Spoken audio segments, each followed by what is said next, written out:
We are One live. second. Hello.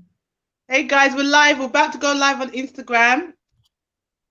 So just bear with us. Gonna turn this down. My alarm has gone off, which is telling me that we should be live. Let me turn this down and I go live on Instagram. There. Right. I've got my notes all ready.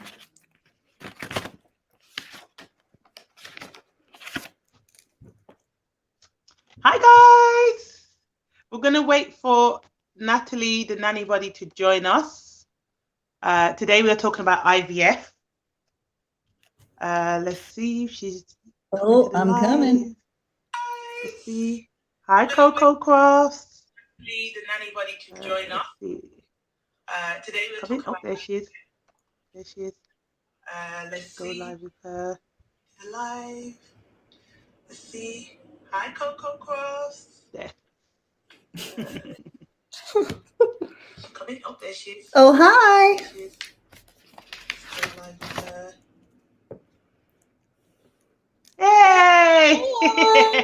Hello, everyone. She made it. So we are live on Facebook, YouTube, and Instagram. All I can ask is for you to turn down your volume on the other device because I can hear myself back. Is that better? Do you want me to turn off completely? No, just the volume, that's all, so I don't have to hear myself. Okay, can you hear it now? Is that fine? No, it's good. Okay, cool. Perfect. I don't want to hear my voice. So you guys know who I am. I'm Nanny Sharz, also known, well, I'm Sharda Lab, also known as Nanny Sharz. Today we're going to be talking about IVF, and I'm going to let my guest introduce who she is. And I'm Natalie from Nanny Buddy. Yay! So we wanted to just get straight into it. We hope you're all doing well. But as people are coming in, I'm just going to quickly write the topic down below. So when people are coming in, they can see what we are talking about. I'm just going to pin it. Let's see. Yeah, there you go. Right. Oh, so my friend Emma's just joined. Hi, Emma. Oh, hi. Who's Emma? Who is that? Your friend? Emma's a really good friend of mine, yeah. Okay. Hi, Emma.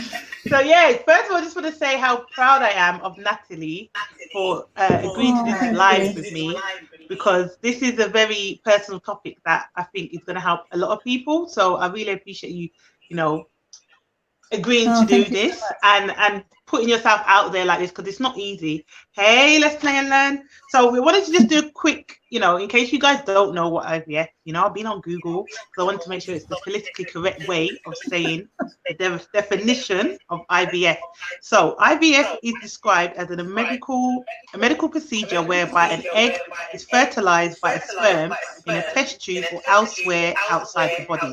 That's what Google's given me as a definition. And it also says that during IVF, mature eggs are collected or retrieved from ovaries and fertilized by sperm in a lab. The eggs that are fertilized are then transferred to the uterus. So would you agree with that definition of IVF? I definitely would agree with that. Whether it happens seamlessly like that is another story. Yeah. So let's talk about you then. Talk us through the beginning up to where you are now. So I think our fertility journey started. So first of all, let me just say that my boyfriend and I are about to leave for France on Saturday to start our second round of IVF. And this is why Sharda and I wanted to talk about this tonight, because I think that this is a subject that's not really discussed within our industry. You don't often hear many childcare workers talking about their experiences. And, this is something that I'm now going through. I'm experiencing it firsthand. And I want to share my experiences with you because, you know, when you Google things, which I'm sure we'll talk about in more depth, you don't always find something you can relate to. So I'm hoping that by sharing my experience, people can find, you know, a positive spin on the whole IVF journey, because it's not all that bad. And yeah, this is why I am sharing my journey with you guys tonight. So we leave on Saturday for France for our second round of IVF, which is really, really exciting. But yeah, so sorry, I can go on. So all right, go ahead, the floor is yours. Oh, thank you so much, my love. No, so it started, we knew roughly in August 2019 that we were going to need some extra help in that department. And at the time, we weren't 100% sure what route we were going to take, because this is another thing with IVF. Sometimes, just with the fertility journey in general, sometimes you can start off thinking that you're going to go one way, and actually you end up going another complete route. So they're never really, for us anyway, that's how it worked. So we started off in October 2019, and there was about, honestly, I can't explain, about 6 months of paperwork and blood tests and chromosome tests, and you name it, we did it. And just when you think that you're about to finish the blood tests and all the paperwork, there's more to come. So the first part of our journey was mainly paperwork. So that's definitely, I want to talk maybe more towards the end about my advice, but yeah, there is a lot of paperwork involved. What is the paperwork? Could you let so the paperwork is just, God, thinking back. So the paperwork is just lots of hospital forms. You have to get so many different injections, blood tests, chromosome tests. So it's basically all your results and that kind of thing. It's really hard. It's really difficult to explain, but it's just a lot of hospital documents, and everything that you do go through, you have to keep a track of, so that if you're seeing another doctor, that doctor has then seen what tests you've had done. So you have to keep it all in a file, and the file by the end gets quite big, because every examination you keep a record of it, so it just builds and builds and builds and builds. And so that's really fun. And especially if you've kind of never done, of course, when you're going into this, you've never done something like this before, and if you've got no friends to kind of offer advice, it's a process, that's for sure, and it's an interesting process. So after we'd got all our tests done and we were fine to go through, so there's a certain amount of tests you have to have done before you can. So like the chromosome test, for example, everything has to be right or perfect, and if it's not, it can cause issues further down the line. So luckily we were fine, and all the tests that we did have, everything was fine, all the blood work, etc., etc. So after completing everything in February, we thought, hey, you know what, we're good to go. We've finally crossed that bridge. We've got all the paperwork in, we've done all the blood tests, we've done everything that needs to be done. We are on our way, and it felt really exciting. And then obviously in March, coronavirus seemed to pop its ugly head. And sorry, let me have a cup of tea. That's all right. And and then obviously things changed quite dramatically, because we were on a lockdown. No one knew what was going on. It was a really scary and unsettling time on a global level, you know. And when we decided, so we, for reasons which I won't go into too much depth, we decided to do our IVF in France, because in England, you can only do IVF on the NHS with there's a certain amount of rules. And for one, I'm over 35, so you can't be over 35. And for our issues, we weren't able to do what we needed to do via the NHS. So NHS for us was ruled out. because it wasn't simple for us. I can't go into too much detail, but it wasn't a simple procedure. So for us, the NHS option was out completely. And then our second option was to go privately within the UK. And I don't know, for anyone who's listening, private IVF in the UK is absolutely crazy expensive. Like, it is so expensive, it is ridiculous. I don't know how anyone on just a normal budget could afford to do that, honestly, unless they get a loan, or I honestly, I don't know. But for us, it wasn't feasible, especially if you have to do more than one round. I mean, I just don't know how people who don't have a lot of money go about that. I mean, I suppose they'd have to take out a loan or something like that, but it must be very difficult. And for us, we were very fortunate that we did have the option of going to France. So, you know, that's what we decided to do in the end. And we've been really, really lucky. The doctors have been amazing. And because Philippe and I are PACS, which is we're legally bound, so basically married, we are able to do everything over there. And it's we're still private over there, but it's a fraction of the cost of what we pay here. Like, when I say a fraction, it is a fraction. You would be shocked at the difference. But England is like up here and France is down here, but because they pay higher taxes over there, and they pay higher taxes, and then luckily the care that they do receive is fantastic and it's a lot less expensive. So normally here in the UK, like, it can start from like 9k, and the same in America as well, because I've worked for IVF parents, and I had a parent that had 9 rounds of IVF, and she spent over $250,000. That is the whole absolutely thing. Mad. I know. And it's not just, you know what, with IVF, it's not just the expenses, it's the emotional expense as well, on top of it's kind of just everything on top of everything with IVF. And this is the thing, when you're going into it, for all women, you know, this is, from my experience, if you're going into it, you don't know what to expect, okay, the first round, especially if you don't have any friends who have gone through it. So I want to go, your only hope is to go on Google.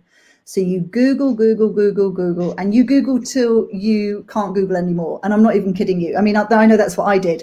I was Googling at 2 a.m. I was researching every drug I was taking, which obviously I think most people do, but I was researching it till it was blue in the face. And the blogs and the articles and things that I came across, they were mainly 95% negative.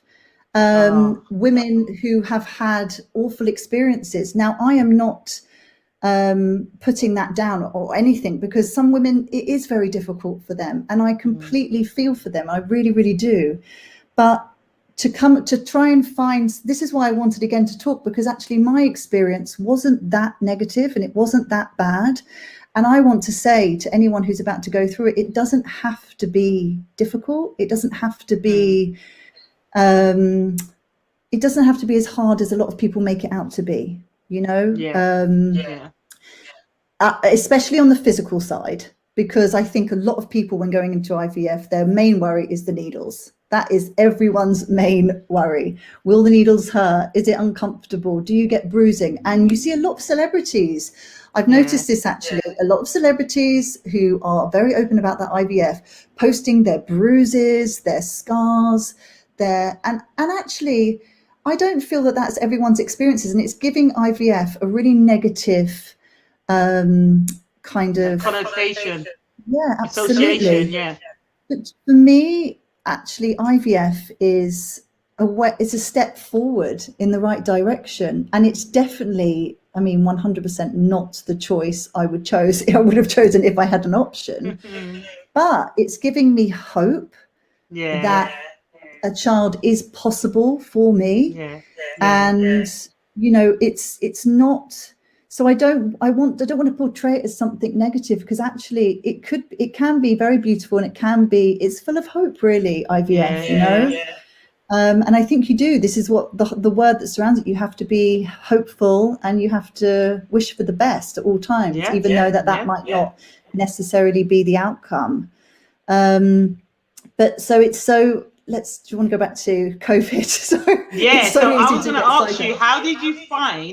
Because going through IVF sounds very stressful. So how did you find that COVID affected the normal procedure of going through? Like, is it normally really straightforward? And then COVID, how did COVID affect that?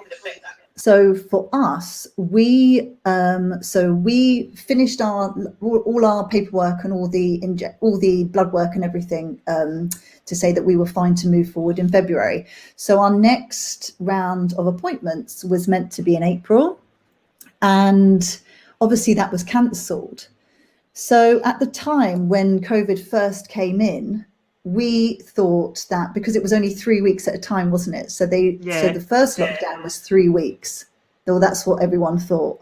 And then it was extended by 3 weeks. And then it was extended by 3 weeks, and so on and so on.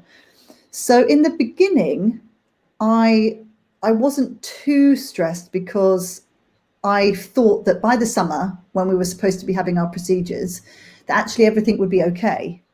But then once my April appointment was cancelled, then I started to think, is this even going to happen for us? You know? Oh, no. And then in my situation, there is a certain time limit, unfortunately. So for me, I started then panicking and worrying. And, you know, then as we knew that lockdown was coming, England was coming out of lockdown, my next concern was, what am I going to do about work? Because if work want me to go back, but then France call, we speak to the doctors and they say, listen, you've got to come the minute lockdown's over and the borders are open, you've got to come, we've got to start this treatment. So for me, I had no idea what was going to happen or what I was going to say to my bosses. Would they even understand? But some people might not know. Natalie's a nanny as well, guys. So sorry. When she's saying about work, some of them don't know that you're a nanny. But go ahead. Carry on. So yes, I am the founder of Nanny Buddy, but I also work as a full-time nanny. Yes. So I was initially put on furlough back in March because my partner is high risk. And my boss is so incredible and so understanding. And the minute it all happened, she said, Nat, you go home, we'll figure this out. And then 5 days later, we were put on lockdown anyway. So I was then furloughed right up until September. So, I really was one of the lucky ones. And I know that. I really am so grateful for my bosses. And so I am very, very lucky, and I definitely know that. But going back to April and not knowing and COVID, it was a really, really hard time. And one of the things with IVF is they tell you is not stress. Do not stress. It's not good for the body, etc., which is so difficult, because I think our natural response in a situation like that, in a global pandemic, or we've never been through one before, is to stress, is to worry, because it's the unknown, isn't it? No one had ever been through. None of us had ever experienced something like this before, and a lot of women's fertility treatments were cancelled. Our appointments were cancelled, but at that time, looking back on April, May, our appointments in the summer still hadn't been cancelled, and we didn't know if they'd been pushed back or what at that moment. So coming more then towards June, July, I then had a phone call that the minute my bosses, minute lockdown was over, they were actually going to go away. So it then gave me the summer to be able to call the hospital. The borders were finally open, and we were like, right, we're on our way. We're coming over. So What month was that? We arrived in France on the 1st of July, and we started our treatment 5 days later. Wow. So so that was really we were very, very lucky that over in France they really just pulled together. And we were able to have our first treatment in July. And then we did our second treatment in August. So, I honestly, we've been so lucky, because I know so many couples weren't as lucky as us, you know, and did have their treatments cancelled. And I can't imagine how difficult that must be for people, because, you know, it's something that you look forward to for a long time. And so, and then for appointments then to be put back, I mean, honestly, it's a really difficult time. So, you know, I can't imagine what it's like in England, because I don't know how. Unfortunately, I don't know other people going through IVF in this country. But I know in hopefully France that changes after this. You might find I really hope so. Reach out. If you guys know someone, please send them to Nanny Buddy, or send them Nanny Buddy's profile so they can connect, and it's just like build up a nice support system.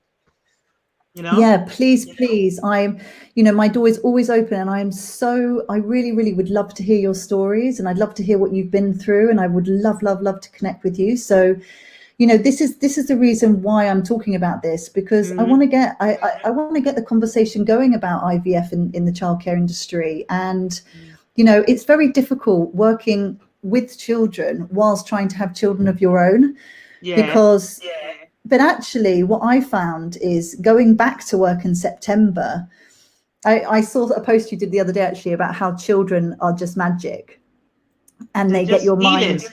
They have healing powers. They have healing powers. They really do.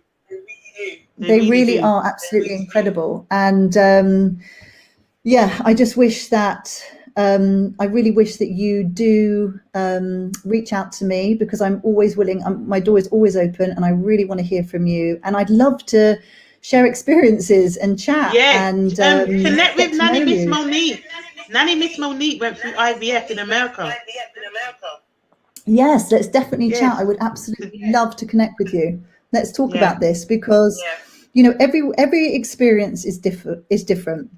And this is something else I learned, because when you're Googling away and you hear about Sarah in Yorkshire's experience that she had, and she had a lot of pain with the needles, and she had a lot of side effects, and this drug was really bad, and this drug was really bad, and this drug was really bad.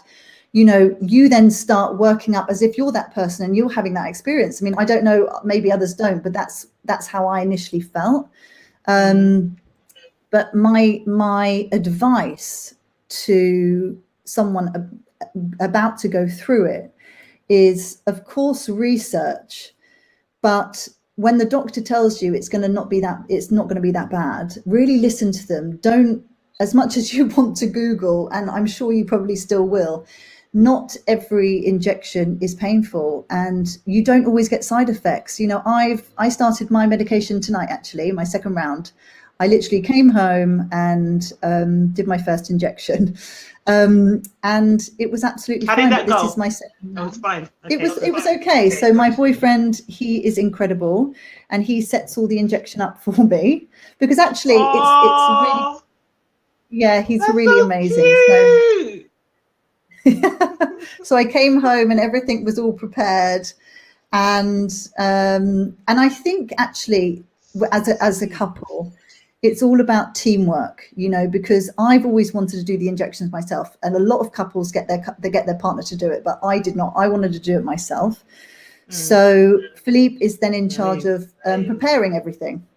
So he does the preparing side, and I do the injection side, and we kind of egg each other on in that way. So I then feel that we're really kind of a team. You know, because I think definitely are. This is the thing about IVF. It's difficult. It puts a lot of pressure on you as a couple, I think, especially if it's not working. I think your instant reaction, you want something or someone to blame. And I think my advice is, you know, that you need to work together and not against each other, because, you know, your partner may not be going through what you're going through physically, but believe me, I think you know, they are with you and going through it in every other respect. They are there with you emotionally, because this is just as hard for them, and they want this just as much as you do. So, you know, so it's so easy to say, well, you're not going through this, you're not doing the injections, but they're still standing by your side, and they still are wanting the same, you know, because I think it can be stressful for a lot of, to just to work together as a team, you know, that is it, and support each other. Because as a woman, of course, you're going through a lot physically, but as a male, you know, they're going through a lot emotionally as well. So it's important to talk, to keep that communication going. And if you're feeling something, say it, don't keep it to yourself. In the first round, it was a lot more stressful for us because we'd never experienced something like that before, you know, we'd never gone through IVF. So there was a bit more tension. But actually what we learned to do is we learned to trust each other, really talk to each other. And when I wasn't feeling great, I'd say to him, I'm really feeling this. And he'd say, I'm really, you know, so we really learned to communicate.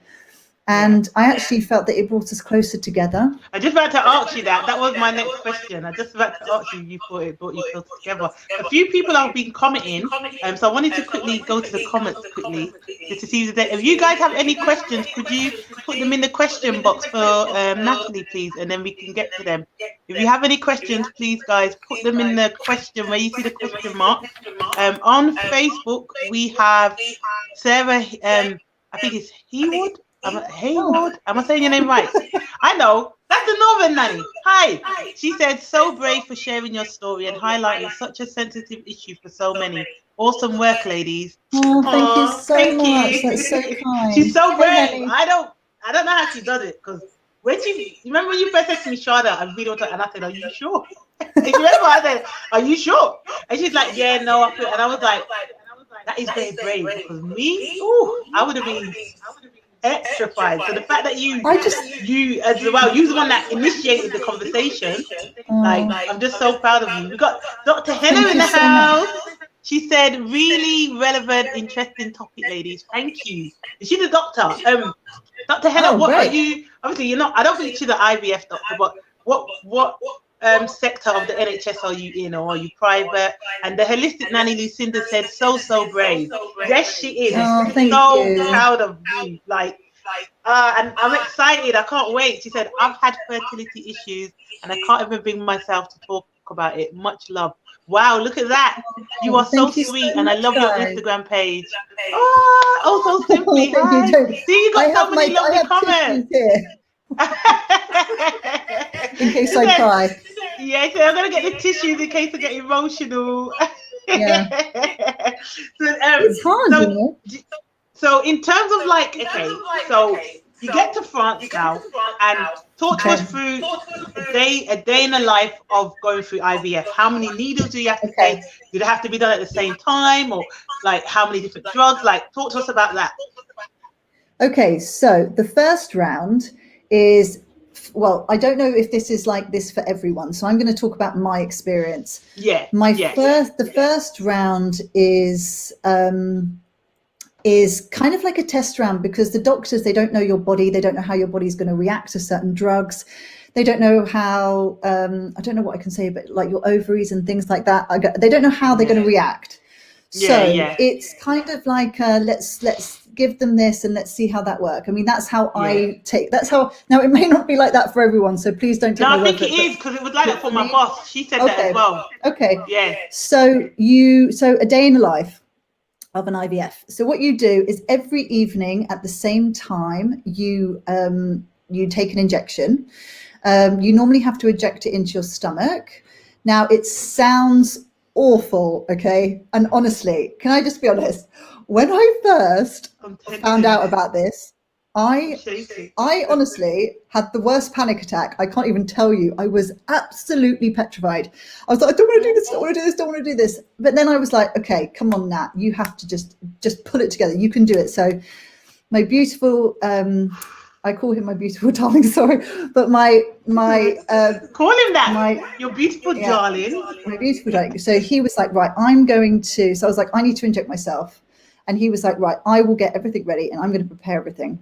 So this is how we did it. So he prepared, so you have like little bottles that you have to mix with a larger needle. And when I first saw the larger needle, I was like, I am not putting that anywhere near my stomach. So don't even. Is it, how big is it? Like, show us with your hand. I'm probably shaking. No. So the one you have to, that you have to inject into the other bottle is large, because you need a long kind of spout to get to the liquid. I know I'm sounding so technical. Sorry, guys. No, it's fine. It's good. This is what we need. So that's then mixed together. Yeah. This was the drugs I was taking anyway. I can't remember what it was called. So the first one was called Menopur. So I then researched Menopur. I don't know if I'm even saying it right, so I'm sorry, but I researched it till I was blue in the face. And honestly, I just, all I found is the worst things, the most horrific things people were saying about it. So I was so nervous about taking it. And I read that it's very painful and that it really stings. So I was like, excellent, can't wait for this. So what I did for my first injection, for my injections, I iced the area for 5 minutes prior to taking the injection. You numbed it. Now, I numbed it. I numbed that time. I numbed it up really as much smart. as I could. And so because I had read these awful reviews, I I just thought, I'm not going to read comments better. Sorry, Shada. I had read these awful I had read these awful reviews about Menopur. So anyway, so my hand was honestly like this. I was having a panic attack. I couldn't breathe, and Philippe had to hold my hand for me. So then you get a bit of your skin. Sorry, look, I'm getting it now. But do you have to like pinch your belly? You have to like pinch your belly because I've got like a bit of a podge. Honey, the podge it works wonders. Trust me, when you're doing IVF. Is it, where do you have to put it in the side? Is it certain like side or the front? The chubbier the better. So I went right in the middle. You sit down, you get those rolls out, and you squidge. So don't worry about those rolls. You need them. So you then put the needle in. Now, I was so nervous, I can't tell you. But, however, you feel absolutely nothing. Honestly. It was numb. That's why. No. I'm going to get to something else later. But you feel absolutely nothing. I felt nothing. The only thing you felt nothing. And I was so worried that when you put it in, because I'd read that when you put Menopur in, it stings, it burns, it's awful. So I was doing it so slowly because my hand was really shaking and I was so nervous. And I put it in and I felt absolutely nothing. And I was like, are you absolutely kidding me? I just worked myself up for nearly an hour and a half having a panic attack, worried that this was going to be the worst thing ever. And I felt absolutely nothing. And I was really lucky and I had no side effects whatsoever. Amazing. Yeah, really, I was really, really lucky. So you do the injection and then you wait a day and then you do another injection and then every other one a day? One a day. Yeah, one a day. Okay. This is in the first round, mind you. So, one a day. And then every other day we had a doctor's appointment. The doctor does a hormone check to see how how everything's doing internally, and you have an internal scan to check your follicles, your ovaries, and make sure everything's working and going as it's meant to go. And so I wanted to highlight something here, because you start this IVF process and you think that how it works is seamless. So you start the process, you get the egg retrieval, and the egg turns into an embryo, and everything works seamlessly. But I just want to tell you, unfortunately, that is not the case. It doesn't happen like that, because you can start the injections and 3 days into the injections, for example, your follicles might not be growing, or they might be reacting badly to the drugs, or this, that, and the other. And you might have to stop and wait a month or 2 months to start a next round. So it's really not as easy as... Is that before any eggs have even been released? Yeah, absolutely. Oh, man. So this is the problem with IVF. For me, the physical side is something you could just deal with. Okay, yes, it's not ideal. Man. It's not something you choose. Of course, you don't want to be sticking yourself with needles every night.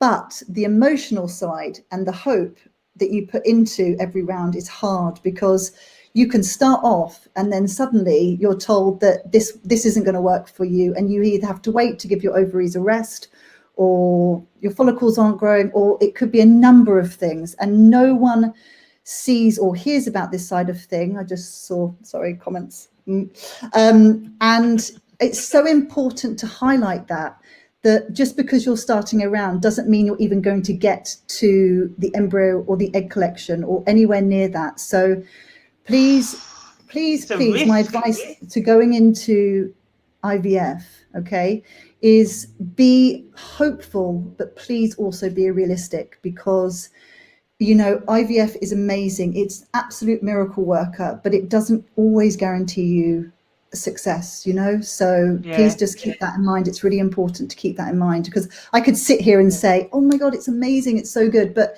that is just not real life. And it's tough. It's really, really hard.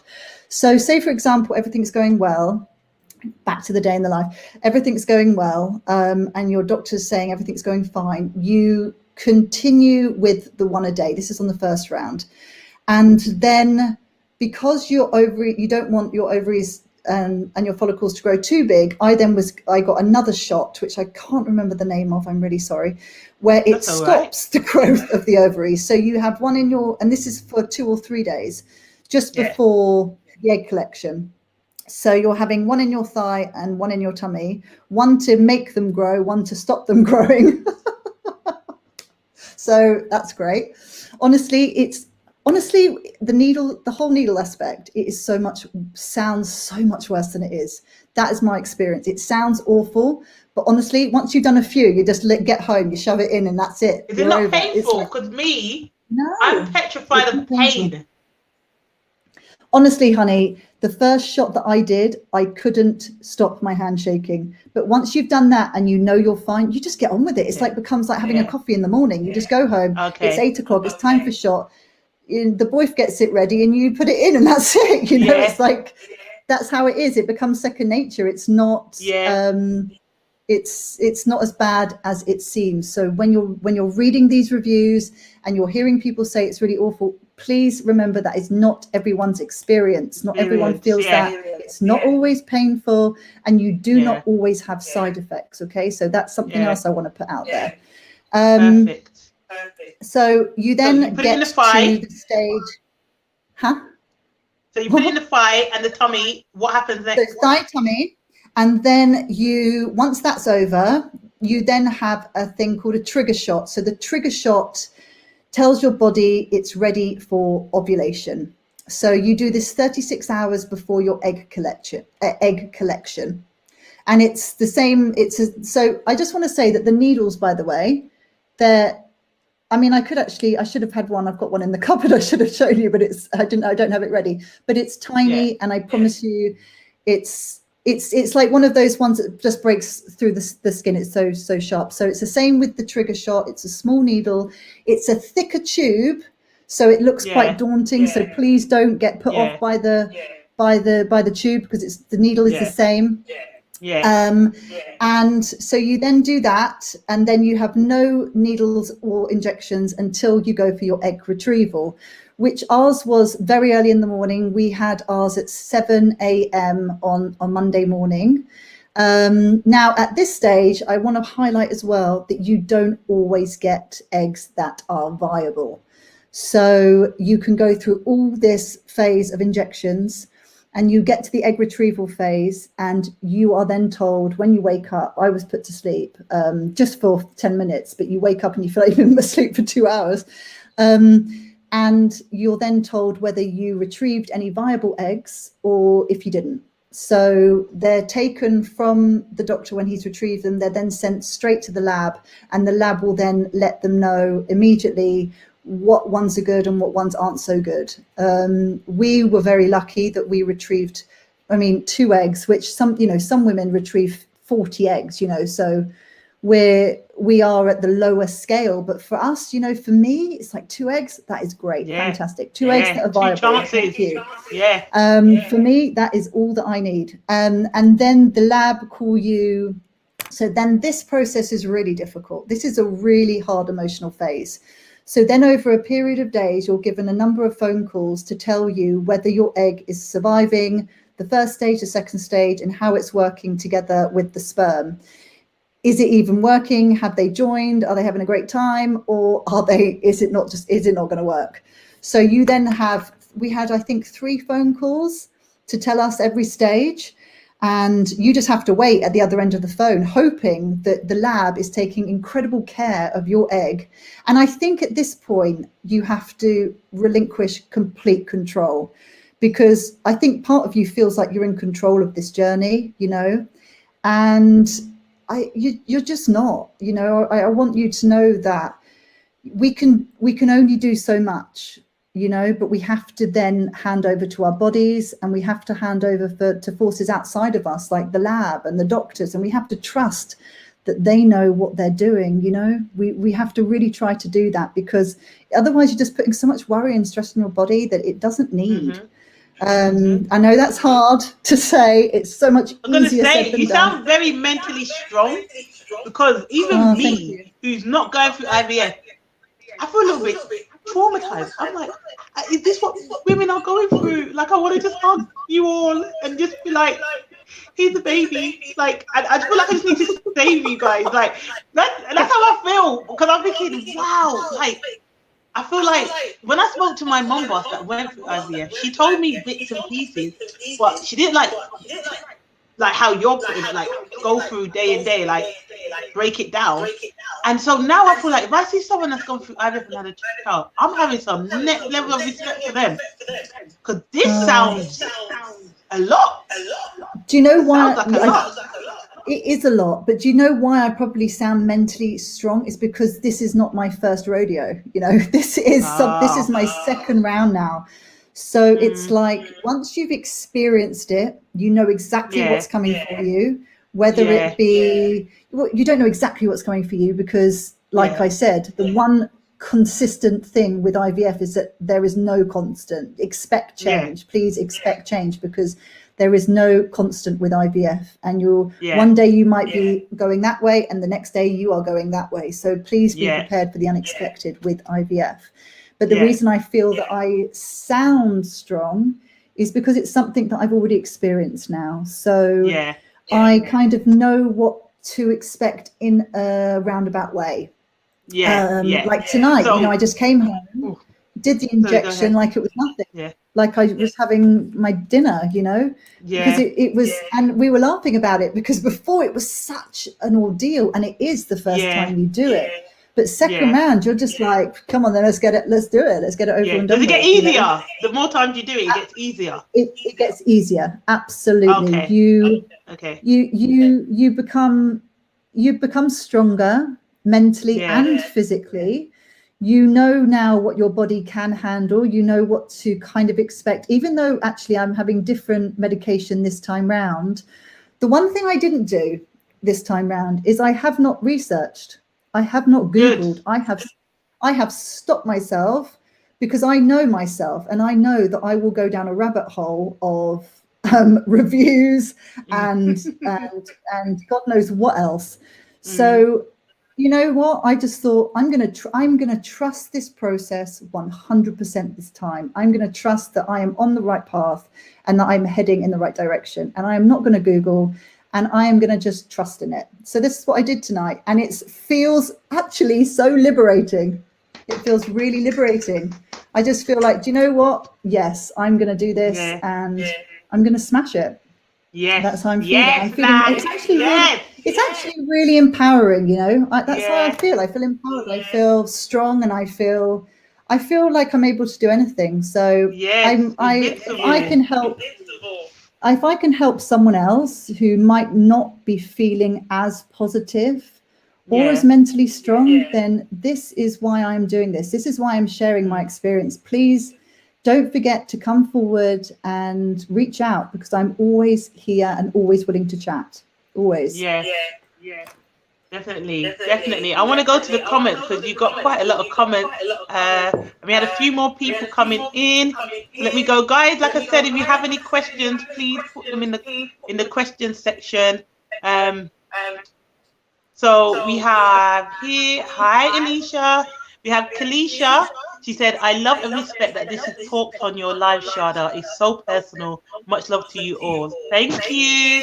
We have Dr. Henna said she practices in general practice with special interest in cardiology, but I help support some women with fertility issues, and I talk about it a lot with other people, but can't talk about myself.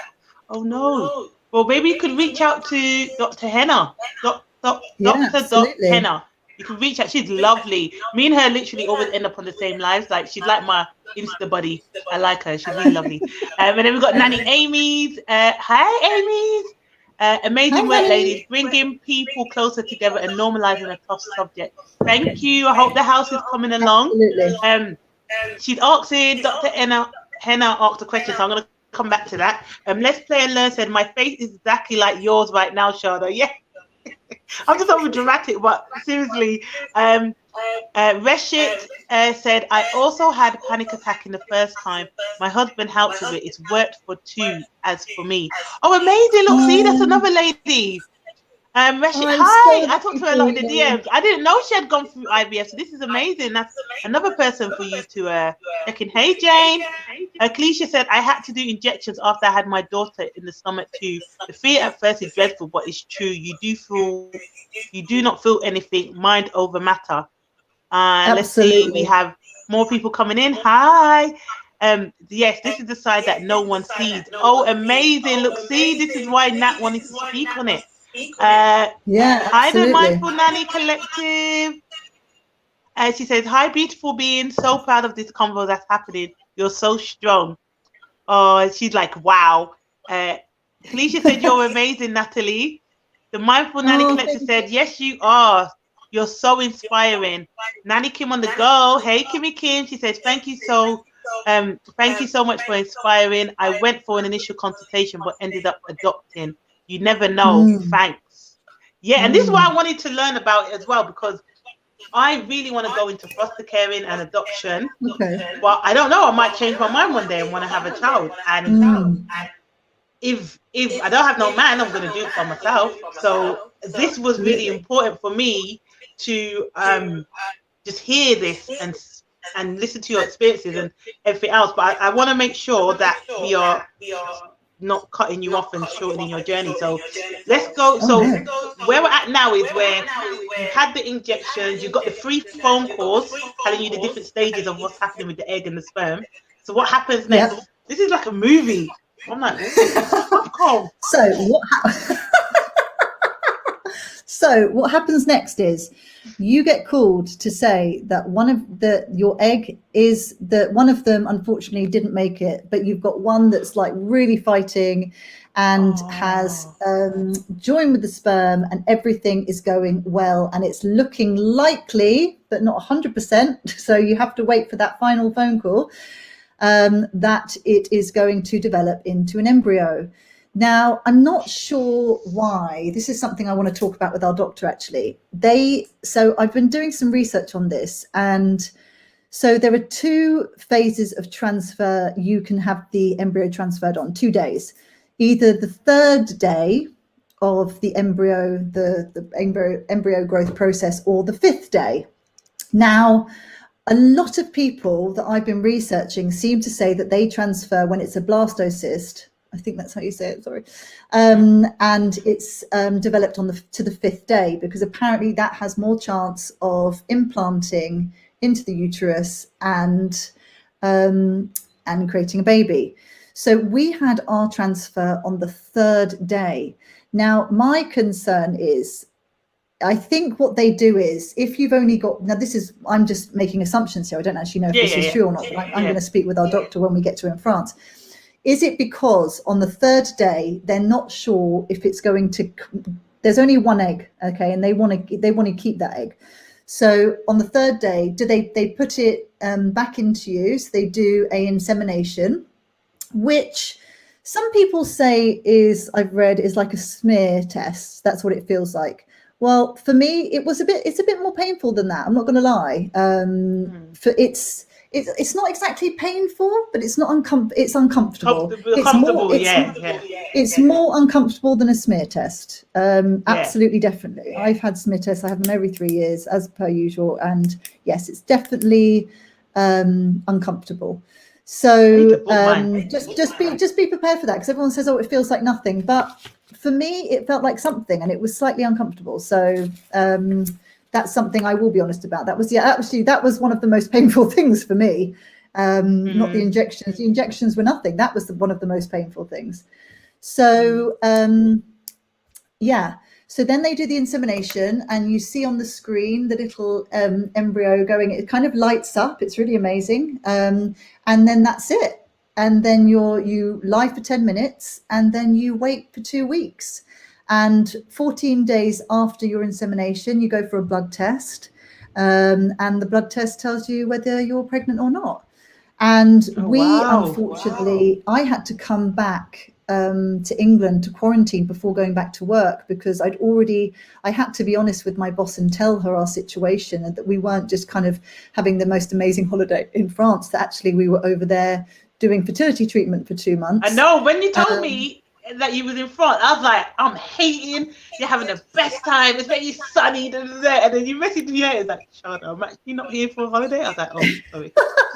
Do you know what? I really, when I started Nanny Buddy in May, I thought that it was going to be really easy doing IVF and running Nanny Buddy. I didn't really kind of think, because I'd never been through IVF. What would make you think that? I don't know. But some of the days I really wanted to share with you guys. I wanted to be honest about my journey and talk, because some days I was so tired, or I was really hormonal, and I found it difficult to post. And I wanted just to post and be honest and say, I'm really tired today because I'm going through IVF. But, you know, again, I wasn't ready to share my journey then. But now you can. But now I can. So, yeah. Hi, so I let my boss know. So I let my boss know that I was gonna be back 2 weeks late, and luckily she was so incredibly understanding and kind and compassionate. And unfortunately, we couldn't have a blood test in England because our prescription didn't allow for it, our French prescription, and we couldn't go to hospital because we were on quarantine. So I had to get pregnancy tests and do one every day for 5 days. And for me, that was really difficult because pregnancy tests aren't always, 100% accurate. And so I was then really concerned because at the time, so one thing I did leave out is once you have the insemination, you start taking progesterone, because your body needs progesterone for the first 3 months to make sure that you don't have a miscarriage or anything like that. It keeps the baby kind of in your uterus. Sorry, my technical terms are not good. So it's fine. And so my concern was, do I continue taking that? What's going on here? And I think after 5 days of doing pregnancy tests, we realized I wasn't pregnant. And I'm not going to lie, that the pain was hard. I'm actually really glad that I was on quarantine, because I think I spent 3 days in bed just crying. Honestly, it was really, really hard. And then coming off the progesterone, you feel very depressed. So for 2 weeks, you just feel absolutely awful. You're feeling depressed. All you want to do is cry. And then after the 3 days of being really upset, you see something and then you get really upset, or you speak to someone, then you get really upset for about 2 weeks after. Because, at the end of the day, it's a loss, it's a grief. And you have to allow yourself to feel it. You have to allow yourself. So I'm going to get emotional. It's okay. Yeah. I did so well. I got through nearly the whole thing without getting emotional. But you have to allow yourself to feel it, because it is a grief and it's really hard. You started me off now. It's okay. It's okay. It's okay. Take your time. Yeah. So it's really difficult when you find out you're not pregnant, because you go through so much physically and emotionally, and then so that was really hard running Nanny Buddy at that time, because I think a lot of the time I didn't post because I was just so unhappy and going through such a loss. And it was a really difficult time. But you know what? I knew that the second round would be coming, and actually going back to work was such a lifesaver for me, because it really gave me a focus, and it gave me and I had my little ones back, and they fill you with such joy. And when they see you and haven't seen you they hadn't seen me since March, so to then have that love and support, you know, from them, and that excitement just to see me and be with me, honestly, it was everything that I needed in that moment. It meant so much. And now I've got stronger. I got really fit again. I've been really working out. I've been eating really healthily, because after doing all those hormones, you don't feel like yourself. It's a really weird feeling. You feel completely disconnected from yourself.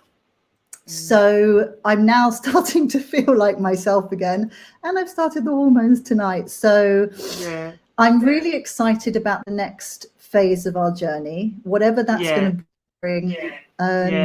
I'm excited to be moving towards our goal. But I think what I've come to terms with now is the fact that it might not happen for us. And I think I'm okay with that now. And I think when we weren't pregnant the first time, I think that's what I was grieving. I was grieving all the possibilities, you know? Because you kind of envisage your life with a child. You spend your life looking after children. And then to not be able to have children of your own. You know, I come from a large family. I've been a mum to my little brothers and sisters, and then looked after children since I was 18. So I'm now 35. I've spent my whole life surrounded by and looking after children. So then to go through this struggle, you ask yourself, why, you know, why me, why me?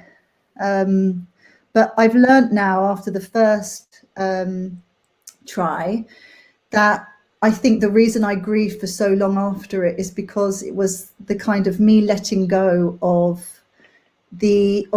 how I expected it to look. And I'm just now allowing what is, you know? Sorry. Just don't apologize. Do not apologize. I think it's important. Do not apologize. It's so brave. I think it's important now just to allow what is, and if it's meant for me, this is my new view. If it's meant for me, it's going to come for me.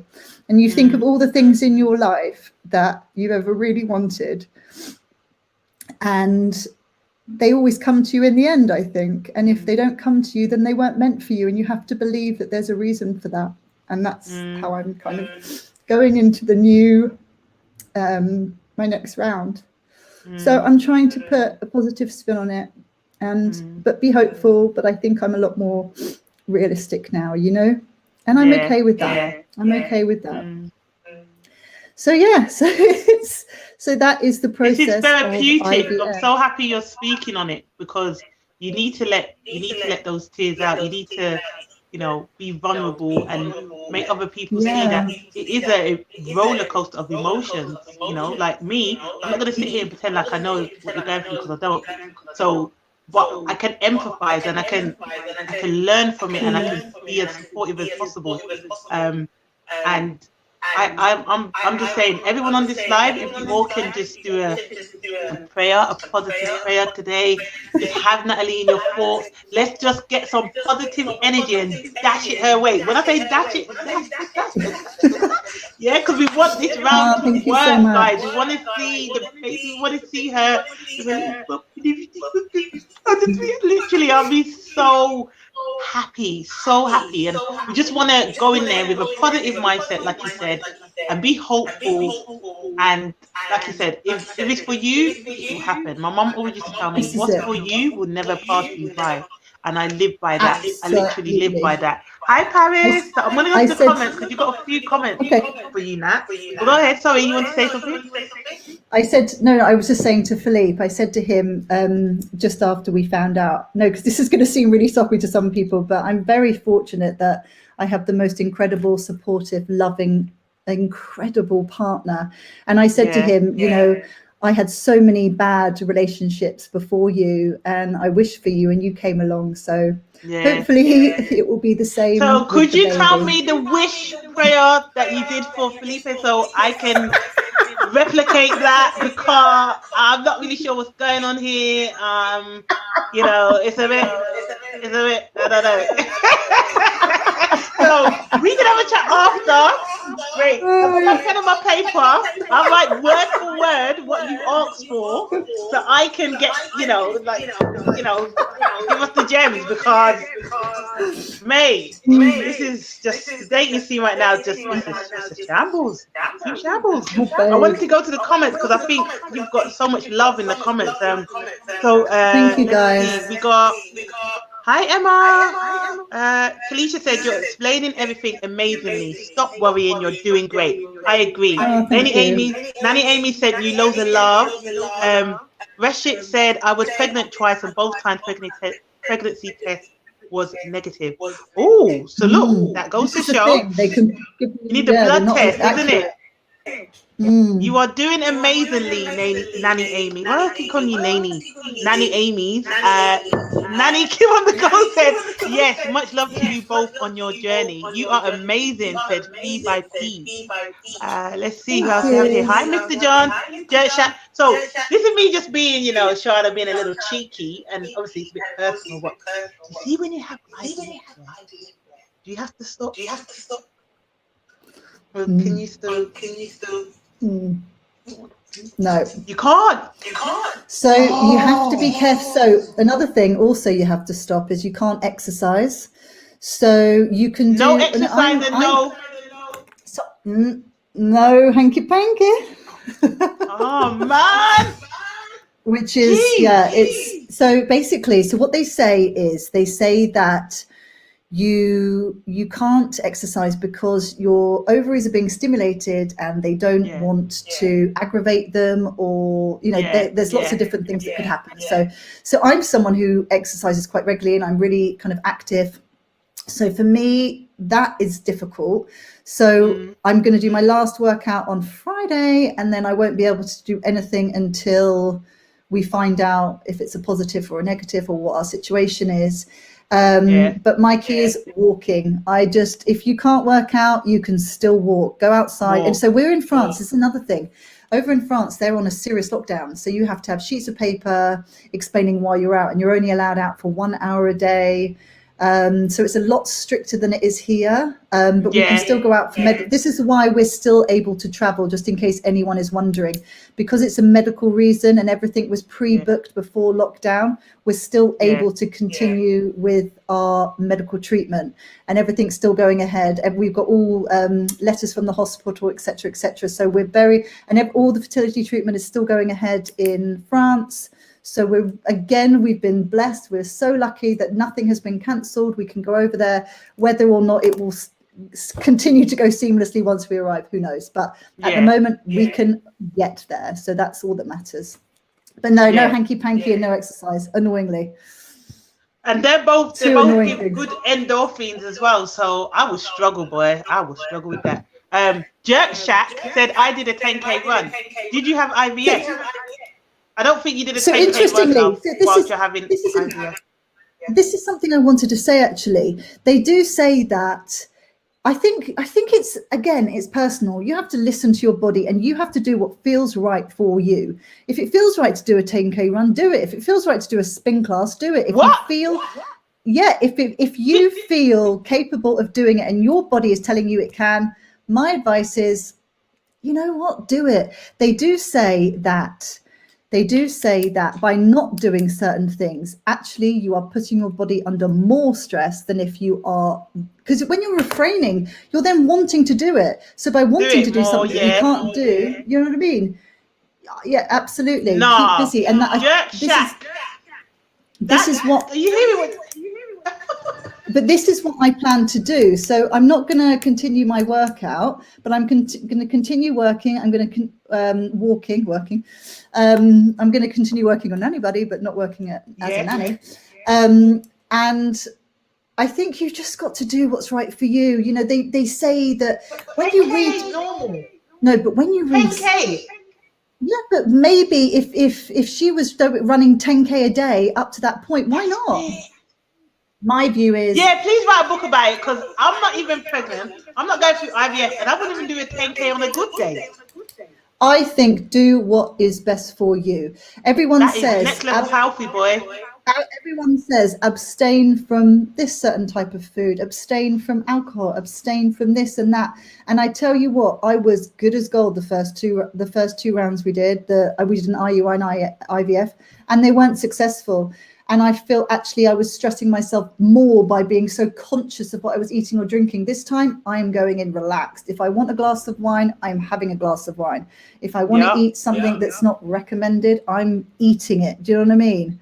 I am not going to be so strict, because I've been strict before and it didn't work for me. So I'm doing the opposite now. I always eat healthily anyway. That's my thing. I'm not someone who kind of binges on junk food. That's not who I am. But I like a glass of red wine. It relaxes me. I'm not going to drink 15 bottles, but if I want to come home and have one, I'm going to do it. I'm doing it. Sorry, I'm doing it. Rebel it name. Guys, if you have any questions for Natalie, please put them in the question section and we will answer them. But I think you've answered quite a lot. There was a question earlier. Let me see if I can find it. That was from, I think it was from Dr. Henna. Let's see. Let's keep going. Ooh. Let's see. So many people have come in the live. So let's see. Let me try and go a bit more. Did it work? Do you have a baby? Oh yeah, no. So we answered that question already. No, honey, sorry, I did not have a baby. No, not this time. See. No, but we're gonna be hopeful. Oh, we got so many people. So I don't think we've got any comments. It to me that I wasn't ready for it in whatever way, and I think sometimes you still got levels where you need to grow and explore and expand yourself, and I'm still there. So you're in a better mindset. Like your mindset seems so much like positive and like ready to go. Reshet said you are amazing. Yes, she is. Oh, she's my friend. I'm so proud, man. I'm so proud. For me, obviously, I want the outcome to be as best as possible. But I'm just proud of you. No, I am positive. Man. I am positive, but I'm also realistic. I think my thing is if it's going to stick, it's going to stick, and I'm doing the best I can. I believe my body is doing the best it can. My body is amazing. It's incredible. It has dealt with so much. It is so strong. It is so powerful, and I'm so proud of it. So I do not doubt my body, and I do not doubt what it is capable of. And you know what? I'm doing my best. The doctors are going to do their best. So what more can anyone do but be, what more can I be positive? Do? So my last question for you is, if we're not putting it out there, those could be touch wood. If this route is not successful for you, would you consider getting a surrogate? We've decided that if this isn't successful, this route, that we are just going to continue our lives as we've continued, as we've been, going on with our lives. We aren't going to adopt, and we aren't going to get a surrogate. That's our decision, because my partner is older than me. I think if perhaps he was slightly younger, it would be a different story. But he's not. He is slightly older, and I know that it's got nothing to do with him. It's all to do with me and what's best for me and what would I like. But you know what? I just think adoption. It's a long road. It's a long road. It's quite invasive, and it's not for everyone. And I've looked into it. Believe me, I've looked into it, and I just don't know if it's for me. I don't know. I'd like to think that I could do it, absolutely, but I don't know if it's for us. If it's for us, I just don't know. And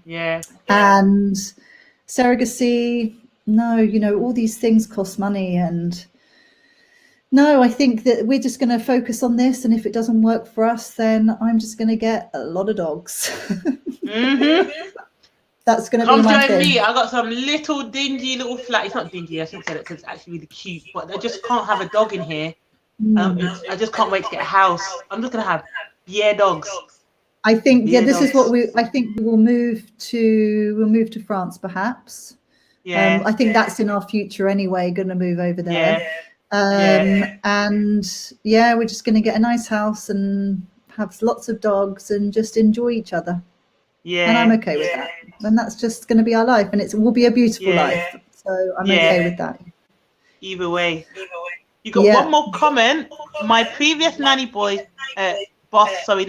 tried for 10 years and had twin boys through IVF. Keep going. Wow, yeah, that was the same as mine as well. She tried for 5 years, I think, and she had 9 rounds, and she ended up getting twin boys. So there's hope. Yeah, there's hope. There is definitely hope. That's absolutely for sure. But you know, some people, they go through 9 rounds. You know, you also have to think about what that does to your body, because there's so many chemicals. And I'm someone who's incredibly holistic. I don't put any chemicals, you know, in my body, and anything that's not natural. And to then have all these injections with chemicals, with drugs you can't even pronounce the name of, you know, once a day, 3 times a day, here, there, and everywhere. It's a lot. It's really, really a lot. And I tell you, it takes weeks. It's taken me 3 months to even start to begin like myself again. So, you know, it's difficult, and some people are able to do that, and that is incredible. That is such an amazing, incredible achievement, honestly. But at the moment, how I see it is we do round by round. We never say, right, we're going to do this amount, we're going to do this amount. First of all, it's financial for us as well. We don't have unlimited funds. We just don't. And it's really tough on your body. So I don't know how I'm going to feel after 3 rounds or 4 rounds. If I'm going to be able to do more, will I be able to? And you won't know until you get to that phase. So we just focus on 1 round at a time. We see how we feel. We see how it goes. We don't think about future rounds. We just focus on the present. We remain present, and we do the best we can in the present moment. We try not to preempt anything other than where we are now, you know. So that is amazing, and that is an incredible journey. But I'm not sure at the moment. We don't know what our journey is going to be, so we're just kind of going with the flow. We've got Reshit said we tried 8 years and first IVF wasn't successful, but now we have beautiful children. We have a beautiful child. Oh, amazing. I'm so happy. See, this is what we like to hear, the success stories. Yeah, the success stories. Oh my goodness. Coming. I love a good success story. I feel like this was really good, Natalie. This was really good. Like, this was needed. I feel like it was so needed. I'm going to make sure that I save the video and send it over to you. Please. I'll do that tonight before I go to bed. But yeah, I just want guys, if you found this useful, which I know you did, please can you put some purple love hearts. I just want to say thank you so much from the bottom of my heart to Natalie for, you know, sharing her journey on my platform, sharing it to you guys, being so vulnerable and open and educating us, because I know I learned a lot from this, and I know a lot of people were clueless about IVF prior to this. So guys, if this was useful as well, please make sure you share it on your stories, if you want, on your feed, even better. You know, share it to someone you think might find it useful. If you know someone going through IVF, or, you know, already did, or whatever, please just spread the message. And if you do know anyone that could be very supportive towards Natalie and her journey with her and her partner, you know, you have to make sure you check in with Nanny Miss Monique, Dr. Henna, and Jerk Shack SW15. Yeah, I will, 100%. And Reshit as well. So that was like 4 or 5 people that have been through IVF or going through it and had experiences. So please connect with them. I've written their names down as well. I've made note of their names. Thank you. So please make sure that you connect with them. Do you have any last words? My last words. I've actually done a few bits of advice for people going through their first round of IVF. So my first is be prepared for endless amounts of paperwork, blood tests, and doctor's appointments. So that's number 1. Number 2, expect the unexpected. Let go of how you would like things to go and allow for change, because absolutely nothing will go to plan. That's my number 2. My number 3 is be hopeful, but also realistic. My number 4 is the injections aren't as bad as you think. Yeah. My number 5 is every person's trying to conceive journey is different. So please do not compare. Okay, do not compare. It's easy. Please learn from others, but don't compare your journey, because everything, it's so personalized, it's so personal, the journey. So wait to see how you feel and go from there. And the next one is really be kind and gentle with yourself, because it's so easy to blame yourself for something not working, but you have to trust that your body is doing the best it can. Okay, so please trust that your body is doing everything it can, and do not blame yourself when it doesn't work. As much as you feel like you need an outlet, don't blame yourself. You are doing the best you can. And then someone asked, actually, I quickly want to say the vitamins I'm taking. Someone messaged me and asked, so the vitamins I'm taking, I take a really good prenatal vitamin. I take a really good strength vitamin D. I take magnesium every night. I take, I'm going to say COQ10. And you could also take fish oils, but do you know what? I feel you get enough by eating. So eat a bit of salmon in the week. Also, I eat lots of chia seeds, flax seeds, and I also throw in a bit of sardines. So, I mean, you could, of course, you can take fish oils, but after doing a lot of research, they're not always amazing. So I tend to eat my omega-3s as much as I can. So that is my advice, and that's what I would love to leave you with. And if you haven't been and checked out my website or signed up to nannybuddy.com, please head over, have a look, and sign up, because if you'd love to be one of our founding members, if you'd love to receive our newsletters, and I trust me, there will be no spam whatsoever. And our tips and advice section that I was doing on Thursdays on my account is now on. Is going to be in a weekly newsletter. So if you want to receive that, please head over to nannybuddy.com and sign up now. And that's it. Thank you so much for doing with me, That's Sharda. okay. Really You got so many this. comments. Absolutely fine. The floor is yours, man. Dirt Shack said you are amazing. Felicia said, thank you so much. You're so strong. We've got hella purple love hearts, which I'm really happy about. Dirt Shack said, I was not able to speak about it at the time. Wow. I can imagine. Linda Loves Kids said, so lovely. Naya said, I joined late, but can you save this so I can rewatch? 100%. It will be on my feed. So I will post it. Great points, Natalie. Thank you.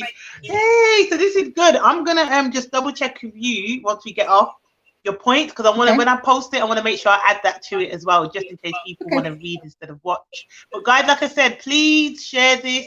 It was an amazing live. I knew you was going to bring value, and you brought it tenfold. And I love the fact that you even got emotional, because you're human and people need to see that. I am human. It's not always easy. Right. Yeah. Right. And I think we've taken up a lot of your time. Go get some loving, some love up cuddles from your man, girl, because I'm going to be loving up myself just here, just with the empty chair next to me. You know, just like, hey, boo. No one there, you know, invisible. So, yeah, man, love, get all the loving that you can. And I am praying you have a safe journey on Saturday. I'm going to talk to you before then anyway. But yeah, guys, if you have any, you know, tips or anything, contact Nanny Buddy, Nanny_Buddy, okay?